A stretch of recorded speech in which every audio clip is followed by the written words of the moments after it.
Good morning. मैं pastor वकार शलीम David एक मरतबा फिर आपकी खिदमत में।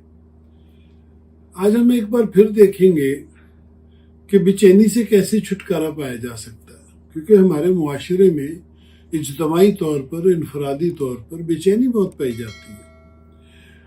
और मैंने जब इसके ऊपर गौर किया तो मैंने एक बड़ी हैरत अंगेज बात देखी, और वो ये कि कुछ मसाइल तो वो हैं जो हमें दरपेश हैं और हमें उनका हल चाहिए, लेकिन बहुत सारे ऐसे मसाइल हैं जिसके बारे में लोग परेशान हैं, पर उनको उन मसाइल से वास्ता ही नहीं पड़ता।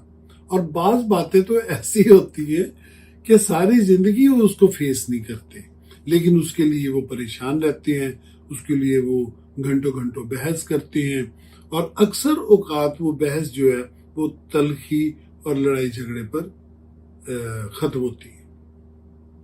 मिसाल के तौर पे कि आपने देखा होगा किसी की शादी हो जाए तो आमतौर पे जो आसपास के लोग होते हैं वो चंद दिनों बाद इस बात पे बहस शुरू कर देते हैं कि नौब्याहता जोड़े की तरफ से कोई खुशखबरी नहीं आई। अब देखिए, ये काम खुदावंद के हैं, लेकिन फिर ये बहस बनती है और बहुत जल्द फिर वो उसके इलाज और तरीके और चीजें बताना शुरू हो जाते हैं, और अगर कोई नतीजा ना निकल रहा हो तो बेचैनी बढ़ जाती है, और ये बेचैनी बात तो ईमान को डुबो देती है।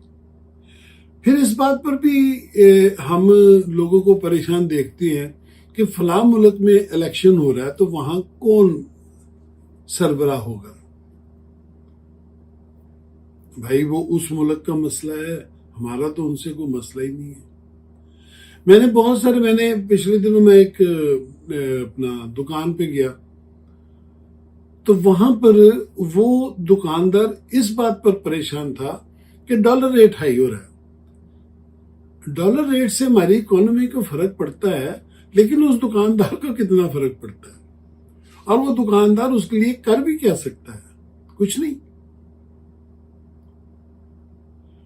फिर इस बात पर भी एक परेशानी होती है कि हमारे मुल्क में हुकूमत किसकी आएगी, किस जमात की आएगी। मैं अक्सर लोगों से कहता हूं, किसी भी जमात की हुकूमत आए, मुझे आपको क्या फर्क पड़ता है। हमने मेहनत करनी है और कमाना है और खाना है और अपने खानदान की निगहदाश्त करनी है। ज़बूर 131 में दाऊद बादशाह में एक बड़ा कीमती अपना तजर्बा देता है। वो कहता है, मैं बुलंद नजर नहीं हूं, मैं मगरूर नहीं हूं, मेरे बड़े बड़े मंसूबे नहीं है, बड़े बड़े कामों से मुझे कुछ सरोकार नहीं है। बावजूद इसके कि वो मसा हो गया था तो भी साउल को बादशाहत से हटाने की ना उसने कोई कोशिश की और ना उसने साजिश की। उसने सारे मंसूबे खुदा के हाथ में रखे, सारी बातों के लिए वो दुआगो रहा, और आखिरकार उसे सरबुलंदी और सरफराजी मिली। वो कहता, मैं उस दूध पीते बच्चे की मानिद हूं जिसका दूध छुड़ाया गया हो। एक बच्चे के लिए मां की छाती से बढ़कर कोई चीज नहीं है, ना खुराक के लिए ना तहफ़्फ़ुज़ के लिए। हमारा दिल इसी तरह इत्मीनान में रहना चाहिए, हमें खुदावंद पर भरोसा करना चाहिए। मगरूरी और बुलंद नजरी और बड़े बड़े मंसूबों से हमें दूर रहना चाहिए, क्योंकि ये बातें हमारा सुकून गारत कर देती हैं। आप जिंदगी के मंसूबे बनाएं, लेकिन जितना बनाएं उतनी कोशिश करें। अगर कोशिश नहीं है और सिर्फ मंसूबा है तो ये आपकी जिंदगी में बेचैनी को, बेईमानी को और दुख को भर देगा। खुदावंद पर भरोसा रखें और कोशिश करते रहें और ईमान रखें।